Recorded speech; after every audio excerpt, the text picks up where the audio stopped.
저 음성 바라데이터 인지 언어 운동 기능의 건강 관리부터 질병 예측까지라는 제목은 저희 이제 교육부와 한국연구재단에서 하고 있는 한국사회과학 연구 지원 사업 SSK라고 하는데 거기에 장기 데이터 연구 과제입니다. 저한테 별로 관심 없으시고 제가 뭐 연구하는지 별로 관심 없으신 분도 이거 어떻게 선정되느냐 관심 가지시더라고요.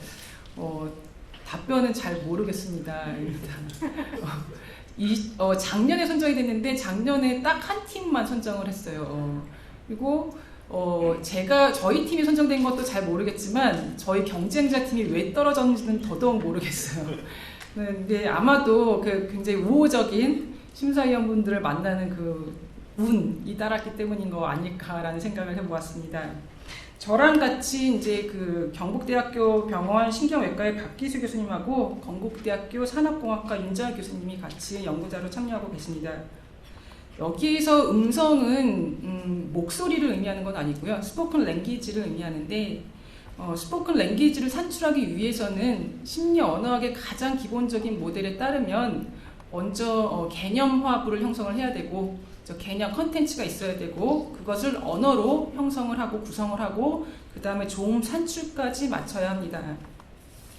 개념 형성을 하기 위해서는 컨텐츠 사고 그 다음에 의도, 주의, 집중, 기억과 같은 인지 능력이 많이 요구가 되고요. 자, 형성된 개념을 언어로 구성하기 위해서는 여기 계신 분들이 다 잘 아시는 의미, 통사, 형태, 의문 등등의 언어적인 지식을 잘 활용할 수 있어야 하고 그 다음에 그거를 말로 산출하기 위해서는 호흡, 발성, 공명, 조음이라는 그 말 운동 기관을 조화롭게 잘 움직여야 합니다. 따라서 우리가 산출한 말 속에는 개념도 들어있고 언어적인 능력도 들어있고 그 다음에 말 운동 능력도 다 들어있죠. 자, 근데 저희들 참 이제 오래 살아요. 그래서 나이가 들면서 인지 언어 운동 기능이 당연히 저하가 되는 거를 지금도 이제 저도 이제 느끼기 시작하는데 그러면서 가끔 치매가 걸리면 어떻게 하지? 파킨슨증에 걸리면 어떻게 하지? 라는 그런 그 두려움을 저희 부모님도 느끼시고 저도 막연하게 한번 떠올려 본 적도 있습니다. 이런 인지 언어 운동 기능이 저하된 환자분들을 저희 언어치료사는 매번 만나게 되는데 언어 치료를 받으시는 의사소통 장애 환자분의 이제 음성 발화를 잠깐 들려드리겠습니다. 우리도 싸우는 거야. 애들이 지인이 속을 알아준 것을 이걸 쓰려는 거야. 발음도 정확하시고 문장 구성도 꽤 길게 형성을 하십니다. 그런데 이 그림을 보고 설명해 달라고 했는데요. 내용이 뒤죽박죽 있지 않은 얘기들을 말씀하고 계시죠. 인지적으로 뭔가 의미적인 연결 관계가 다 지금 혼란스럽고 후에 초기 치매로 진단을 받으셨습니다. 또 다른 환자분은 이 그림을 보고 뭐예요? 라는 질문에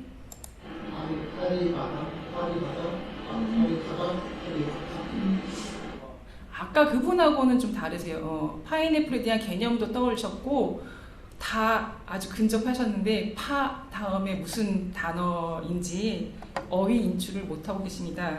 전도실어증 환자분이시고요.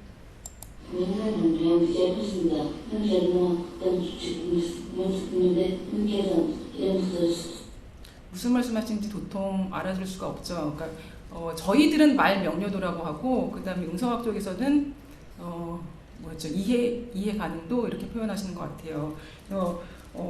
발음의 문제가 가장 크고 발음뿐만 아니라 말 속도도 빠르고 여러 가지 말 운동상의 문제가 가장 심각한 문제를 보이시는 파킨슨증 환자분이십니다.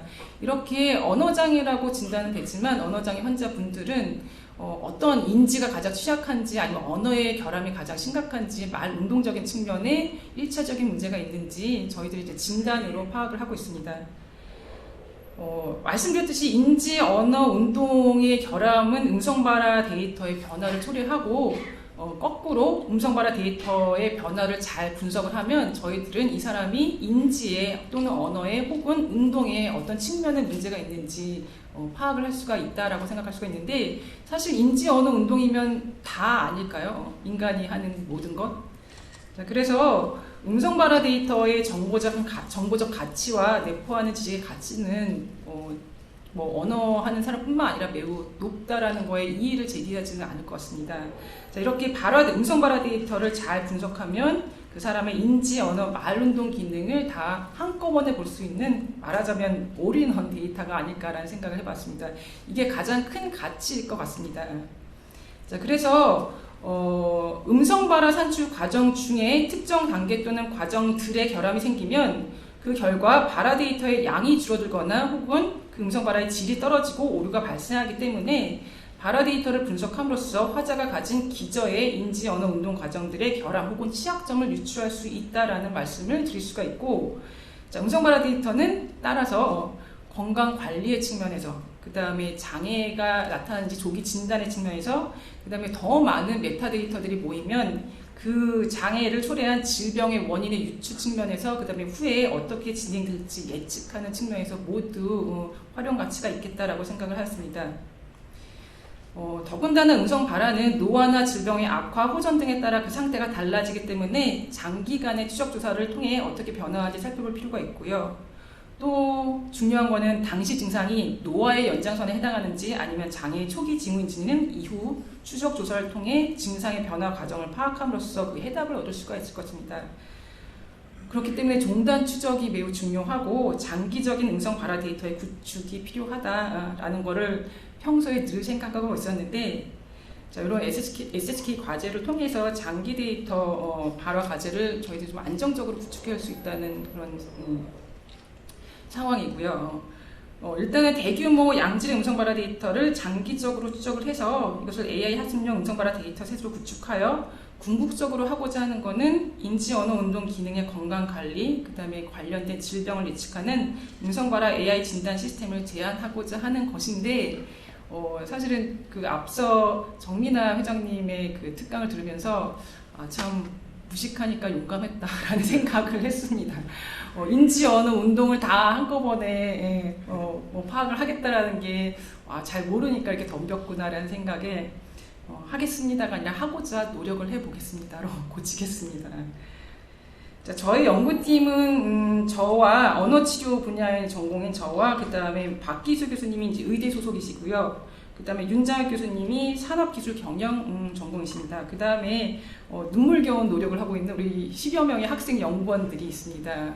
환자들의 음성 발화 데이터를 지금 샘플링하는 거는 쉽지 않은 작업인데요. 아까 오전에 윤태진 교수님께서 그 몇 주 하셨는지 한 2,000명 정도 모으셨다고 하는 거에 이제 너무 부럽더라고요. 저희들은 환자분 기본 검사도 해야 되고 저희 이제 태스크 위주의 음성 발화 샘플링 하는데 꽤 많은 시간이 소요가 되는데 환자분들이고 노인분들이고 게다가 뇌손상 환자분들이니 역정을 많이 내시고 여러 가지 애로사항들이 참 많습니다. 그래서 잘 예쁘게 보여서 저희들이 이제 이 샘플링을 마치도록 이거 하셔야지 병동에 올라가신다, 하셔야지 귀가하실 수 있다라고 하면서 상냥하게 웃지만 그걸 꼭 해내려고 눈물겨운 노력을 하고 있는 우리 학생 연구원들이 큰 몫을 해주고 있습니다. 자, 그 다음에 저희 연구팀을 소개할 때 이 네오폰스가 빠질 수가 없는데요. 사실은 꽤 오랜 기간 융합 연구를 하려고 시도는 많이 했었어요.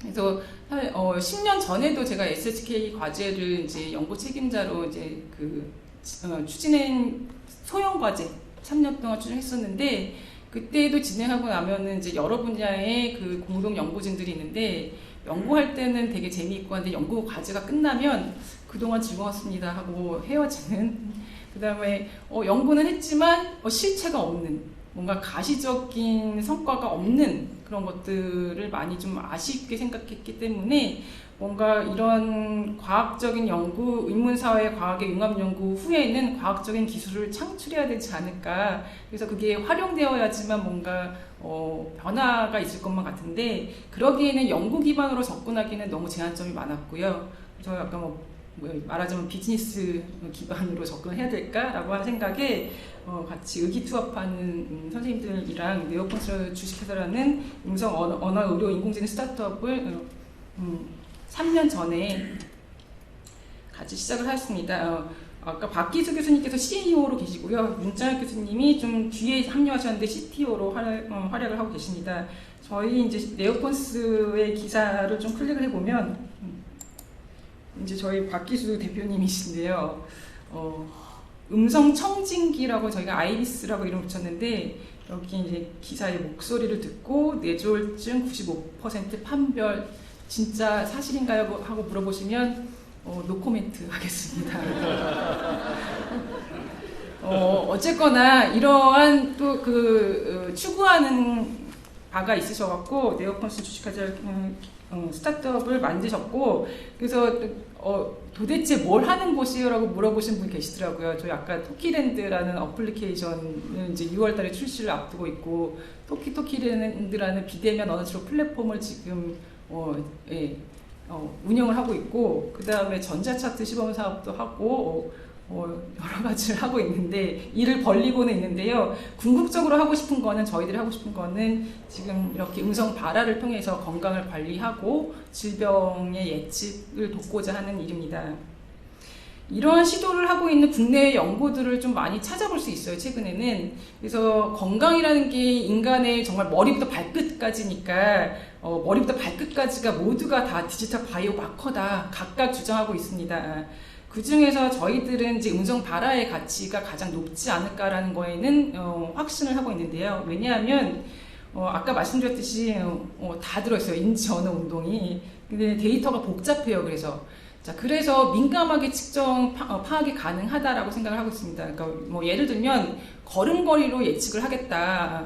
걸음걸이가 질병의 바이오 마커다라고 하는 연구자가 또 있고 눈 깜빡임을 보면은 예측할 수 있다라고 하는데. 그거는 되게 단순한 운동 같아요. 뭐 걸음걸이도 뚜벅뚜벅뚜벅, 눈도 깜빡깜빡깜빡이 다지만, 언어라는 거는 말 산출하기 위해서는 정말 음성부터 공명, 연인도, 기능까지 다 정말 동시다발적으로 정말 현란하게 움직여야 되기 때문에 가장 난이도가 높고 따라서 마일드한 문제가 있는 사람들도 민감하게 찾아낼 수 있지 않을까라는 기대. 자, 그 다음에 걸음 움직임은 굉장히 줄어들어요. 나이가 들면서 노인이 되면은 움직임은 줄어들고 집에 누워만 계신 저희 어머니도 거의 침대에 누워 계시는데 지금도 뭐 전화는 진짜 많이 하셨더라고요. 그래서 어디니 말하고 해서 음성도 남기시고 하는데 스마트폰은 항상 들고 있으시기 때문에 물론 모든 분이 다 그런 건 아니지만 상대적으로 나이가 들어도 활발하게 산출하는 데이터가 음성 발화 데이터이다. 어쨌든 뭐가 있어야지 분석을 하니까요. 그 다음에 스마트폰의 일상화 때문에 데이터 스피드의 용이성도 증가했다라고 보기 때문에 어쨌든 이 음성 발화 데이터가 가장 강력한 뭔가를 주지 않을까. 그래서 저희 네오콘스에서 좀 발빠르게 음성 청진기라고 하면서 소프트웨어 의료기기 인허가를 위한 신속 분류 품목으로 지정은 받아 놓았고요. 그래서 혁신 의료기기 가능성은 지금 열어놓은 상태입니다. 자, 이거를 실현하기 위해서는 음성 발화 DB가 정말 절실하게 필요한데 10년간 장기 데이터 연구를 진행할 수 있게 되어서 그다음에 2년 후에는 연구단으로 승격을 하고 조금 예산도 사실은 연구를 하다 보면은 예산이 턱없이 부족하긴 하거든요. 그래서 예산도 좀 늘어나고 그래서 어쨌든 감사하게 생각을 하고 있습니다. 지금 저희들 진행하는 연구는 좀 소개를 드리면 일단은 나중에는 캐주얼하게 뭔가 음성 발화를 이렇게 저장을 해도 그냥 이게 정확하게 분석이 가능하게끔 가겠지만 지금은 어쨌든 초기 단계에 원천 데이터를 구축하는 과정에서는 이제 데이터 수집 환경이 좀 일관돼야 되고 통일성이 있어야 되고 표준화되어야 하니까 위치, 의자의 위치, 그다음에 마이크와 지금 입의 거리, 그다음에 환자의 자세 이런 것들을 굉장히 좀 표준화시켜서 일관되게 하려고 노력은 하는데 쉽지는 않습니다. 환자분들이랑. 자, 그 다음에 과제 태스크 기반으로 진행을 하고 있는데요. 인지 언어 운동 기능을 다 보려고 욕심을 부리다 보니 태스크가 여러 가지, 태스크 1, 2, 3, 4로 구성이 되어 있습니다. 자, 이런 것들 저희가 태스크를 이용해서 테스트를 하고 그 이후에 막 분석을 하고 이런 과정을 거친단 말이에요. 근데 그게 당연한 줄 알았어요, 저희는. 그러니까 녹음하고 뭐 다시 해서 재생하고 편집하고 그다음에 듣고 분석하고 이런 것들을 그냥 저희의 숙명이다라고 하고 저희는 계속 했는데 이런 과정을 이제 지켜보시던 이제 민정혁 교수님께서 산업경영공학적으로 보신 건지 너무 비효율적으로 일을 한다라고 생각을 하신 것 같아요. 그러니까 뭐 말씀은 언어치료사 선생님들이 편안하게 일을 하셔야 되니까라고 하시지만 좀 답답하지 않으셨나. 그래서 그러니까 DB 수집의 디지털화를 좀 추진하기 위해서 음성발화 수집기 프로그램을 제일 먼저 제작을 해주셨습니다. 이 사용 방법을 좀 보시면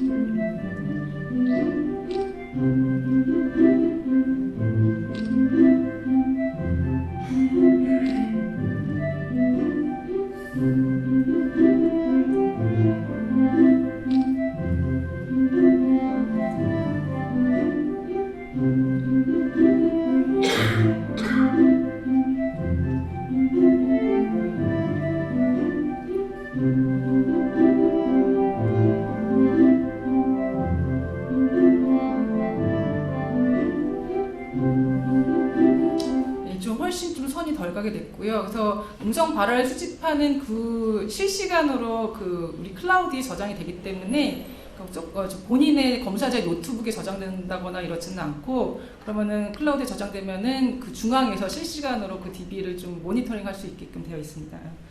자, 근데 음성 발화 DB를 이제 수집하다 보니 너무 좀 아쉬운 환자분들이 있어요. 뭐 어텐션이 심하게 떨어지거나 아니면 모티베이션이 저하된 분들, 의지가 없으신 분들, 이분들도 뇌 손상이거든요. 그것도 인지 중에 하나이고, 특히 전두엽 손상이 의심되는데 말씀을 안 하시니까 도통 분석을 할 수가 없어서, 자, 그거에 대한 대안책으로 저희가 아이 트래킹을 같이 이제 진행을 하고 있습니다.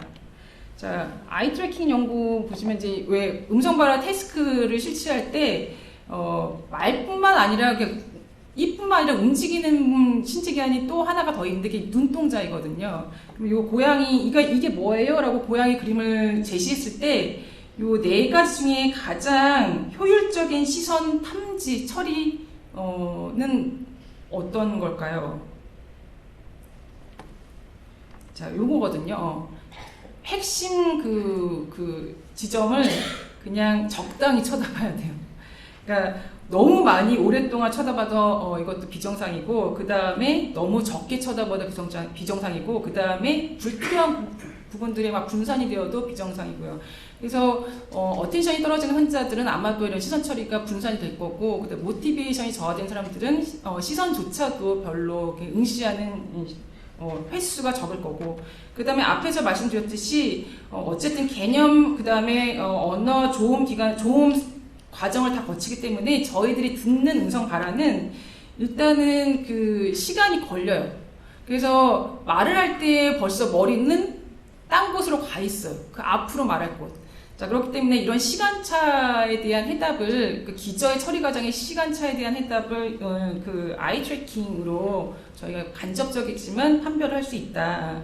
예를 들면 이 그림을 보고 뭐 아줌마가 삼계탕이랑 사이다를 할아버지들한테 드렸어요 라고 할 때 아줌마라는 발음을 하면서 눈은 이미 삼계탕을 쳐다보고 있다. 이런 처리 속도가 너무 늦어도 또는 그냥 스킵하고 너무 빨리 넘어가도 그것도 비정상성을 말해주는 거다. 그래서 아이 트래킹 연구를 같이 하고 있는데, 일단 비주얼 캠프라는 아이 트래킹 업체인데 이제 굉장히 그 선도적인 업체이더라고요. 그래서 이 비주얼 캠프와 그러니까 또 운이 좋게도 2023년 AI 바우처 지원 사업에 선정이 되어서 비주얼 캠프는 아이 트래커의 어떤 공급 기관, 그 다음에 네오폰스가 수요 기관으로 같이 이제 일을 진행을 하는데, 비주얼 캠프에서 개발한 시소라는 그 아이 트래커는 하드웨어가 불필요해서 환자들한테 사용을 하기에 훨씬 더 용이하고요. 그래서 전면 RGB 카메라를 사용을 해서 측정이 가능합니다. 그래서 이거를 아까 음성 수집 프로그램에 탑재를 해서 같이 진행을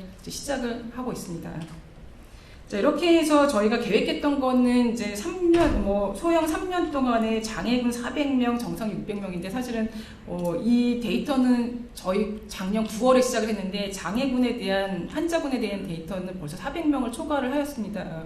그다음에 그 경북대병원의 계신 박기수 교수님이 인싸인 건 알았는데 핵 인싸이시더라고요. 그래서 병원에서 너무 협조를 잘해주었고 저희 그 환자분 데이터는 이제 원활하게 수집을 하고 있고 아이 트래킹 데이터랑 그다음에 뇌 영상 데이터도 환자들은 다 확보를 해놓은 상태입니다.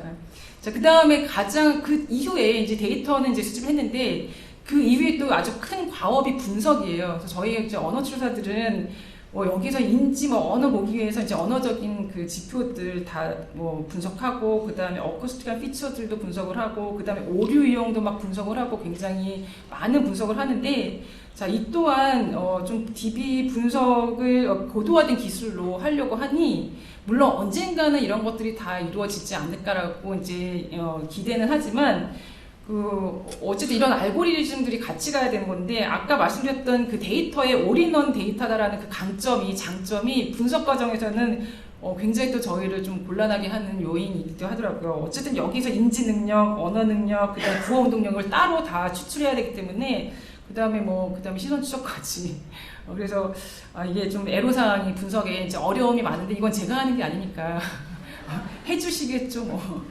자, 근데 또 요 환자들의 발화 데이터를 분석할 때 또 어려운 점 중에 하나는 일단은 발음은 나쁘지만 컨텐츠는 우수한 환자가 있단 말이에요. 그러면은 음성 인식 측면에서 정확하지 않은 발음도 그냥 텍스트로 바꿔줘야 돼요.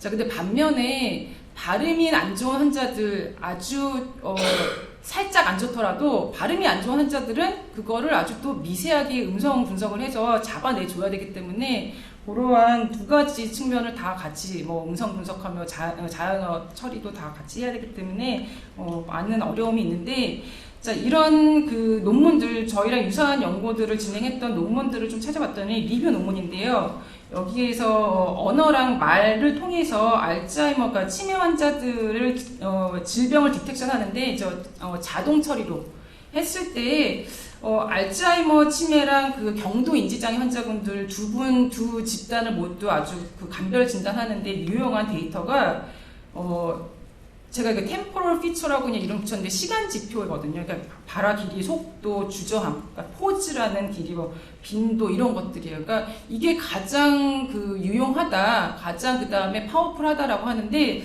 그냥 약간 의아함은 들더라고요. 정말 그 내용보다 뭐를 말했는지보다 그 말을 하기까지 걸린 시간이 더 파워풀해? 라는 이제 의문점이 좀 생기는데 아마도 이게 오토매틱 디텍션 연구 시도를 막 하다 보니 그런 분석이 용이해야 돼요. 그래서 이런 분석을 많이 하고 있고 여기에서도 의미 있는 값들이 도출되었다라는 생각이 들고 또 어떤 연구에서는 그런 언급을 한 연구도 발견을 할 수 있었습니다. 자, 그래서 저희들은 사실은 이렇게까지 접근한 연구는 없는데 이제 저희 언어 병리학 쪽이나 아니면 언어 심리학 쪽으로 찾아보면 이런 포즈라는 것과 시사하는 바가 굉장히 많은데 포즈가 어디에 위치하는지 저희가 발화에서 예를 들면 전체 발화 시작 전에 위치한 포즈는 어떤 사고 과정의 어떤 어려움, 부담감을 시사하고 그 다음에 삼계탕이라는 단어 직전에 생긴 포즈는 어휘 인출의 어려움을 시사하고 그 다음에 음절 사이사이, 그러니까 음소 사이사이에 생긴 포즈는 이 조음에서 저 조음으로 트랜지션하는 거에 어려움을 시사하기 때문에 이렇게 포즈, 그 다음에 결국 다 전체 발화기는 길어질 거고요. 그래서 이거를 잘 분석을 하면 여기에서 이런 템포럴 피처로 인지 언어 운동 기능에 대한 어떤 어려움을 찾아낼 수 있지 않을까라는 기대를 하면서 요거를 이제 시도를 하는데 요 분석은 모르겠어요. 이것도 제가 하는 게 아니지만 그렇게 어렵지는 않다라고 얘기를 하더라고요. 그래서 어떤 템포럴 피처의 장점은 사실은 저희가 맞다 틀리다 요 정도만 내용어를 판단을 하면 맞다 틀리다. 근데 틀리기까지는 다 만점이에요. 근데 맞았지만 얼마나 오래 걸렸는지를 측정해 주는 거, 그 다음에 굉장히 미세 단위까지 측정이 가능하기 때문에 어떤 미세한 변화, 연속적인 정량적 측정이 가능하다는 장점이 있고, 그 다음에 이 템포럴 피처는 어쨌든 범언어적, 범국가적으로 사용을 할 수 있지 않을까, 그래서 글로벌 평가 도구로 발전시키지 않을까 하는 생각도 해보았습니다. 저희 성과들 지금 막 시작되고 있는데요. 성과에서 일단은 지금 인지장애, 그러니까 환자분 중에 인지장애가 제일 많아서 치매 환자, 그다음 수두증 이런 환자, 그다음 경도인지장애 등등 인지장애 환자가 제일 많아서 인지장애 환자들을 대상으로 일단은 시작을 했는데 분석이 용이한 것부터 그냥 시작을 하고 있어요, 사실은.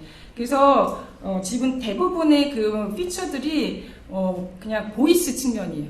그래서 그때 저는 인지장애 환자들의 보이스 이게 과연 나올까라고 했는데 이제 보이스랑 같이 전체 발화 길이. 그러니까 아까 말씀드렸던 이게 전체 발화 길이에서 유의하게 늦어, 그러니까 이걸로 판별이 가능하다라는 연구는 도출되었고, 그래서 앞에서 말씀드렸던 템포럴 피처에 대한 어떤 가능성을 볼 수 있었다라는 걸 말씀드릴 수가 있고, 그 다음에 태스크 기반으로 태스크 자체를 변수로 지정을 해서 뭔가를 찾아내려고 이제 윤장혁 교수님이 막 노력을 하고 계신데, 인지장애 환자들임에도 불구하고 저희 모음 연장하고 카의 빠른 반복에서 거기에서 음성의 변화가 나타났다라고 말씀을 하시거든요. 물론 이거는 더 연구가 되어야 되겠지만 기존의 어떤 많은 연구들이 인지장애 환자들한테서는 조음하고 보이스는 아주 끝까지 꽤 오랫동안 보존하는 영역이다라고 했지만 최근에는 이 환자들이 어떤 어쿠스틱 임페어먼트를 보고 온 연구들도 찾아볼 수는 있어요. 근데 그냥 제 해석은 지금 여기에서 최대한 연장하라. 할 수 있는 만 최대한 한숨에 길게. 그 다음에 최대한 빨리 팍팍팍팍팍 해보세요 이거거든요. 그러니까 이 지시사항이 최대한 빨리, 최대한 길게 해서 맥시멈 퍼포먼스를 유도하는 과제에서 음성의 변화가 동반이 될 수 있을지도 모르겠다라고 해서 이제 논문들을 찾아봤더니 뭐 정상인에게서도 그 다이오도코 키네틱 웨이트라고 하거든요. 최대한 빨리 하는 거를 반복시킬 때에는 목소리가 자기 목소리가 아니다라는 연구들을 약간 정상에서 좀 벗어난다라는 얘기. 그러니까 저희가 이제 요거 언어 병리학적으로 또는 언어 심리학적으로 트레이드 오프 이펙트라고도 하고 요구 용량 모델 이런 것도 얘기를 하는데 어쨌든 한 버켓이라는 그 전체 능력 안에서 그 안에서 가장 최대한 빨리 하기 위해 뭔가를 쓰면 그 결과 잘 하던 것도 좀 손해를 볼 수 있다라는 이제 해석들을 하고 있습니다.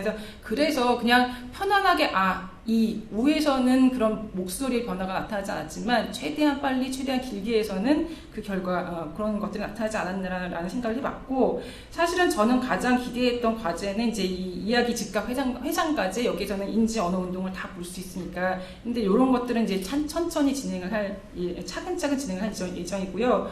요 방금 말씀드렸던 모음 연장이니 아니면은 다이오도코 키네틱 웨이팅이 이거는 운동만 보겠다고 하고 제가 선정을 해서 넣은 태스크란 말이에요. 근데 여기서 인지장애 환자들이 어떤 음질 변화를 의미 있는 유의미한 변수로 도출했다라는 거에서 그냥 제가 드는 생각은 여기에서 사실은 저희들이 이제 언어 출사를 분석할 때에는 그 태스크는 용도가 다 있어요. 그래서 그것만 분석을 한단 말이에요. 그래서 사실은 파파파파 이걸 빨리 하라고 하면서 음질을 분석한 적은 한 번도 없어요, 목소리를. 그거는 속도를 분석하기 위한 용도인데 이렇게 이제 자동 처리, 자동 분석이 가능해지니까 그냥 쭉 다 넣으시더라고요. 그냥 클릭 한 번에 쭉 다 올라가니까 그냥 예측하지 못했던 결과들을 볼 수 있는 그런 재미있는 그런 흥미있는 그런 것들도 좀 흥미도 느끼고 있고. 자, 앞으로는 어쨌든 저희들이 이제 구축한 데이터를 이제 공유하고 확산하는 방법에 대해서 고민을 할 예정이고요. 그 다음에 이거를 이제 이렇게 하겠습니다 하고 마무리를 하려고 했는데 지금 정민아 교수님 그 특강을 들은 이후 급소심해져서 저희가 이런 그 음성 발화를 통해서 인지장애, 언어장애, 구어운동장애를 찾아내고, 그래서 메타데이터를 많이 라벨링해서 그거에 관련된 예측들을 이제 제안을 해주는 거를 찾아보기 위해 노력하기 위해 노력을 하겠습니다라고 마무리하겠습니다. 이상입니다.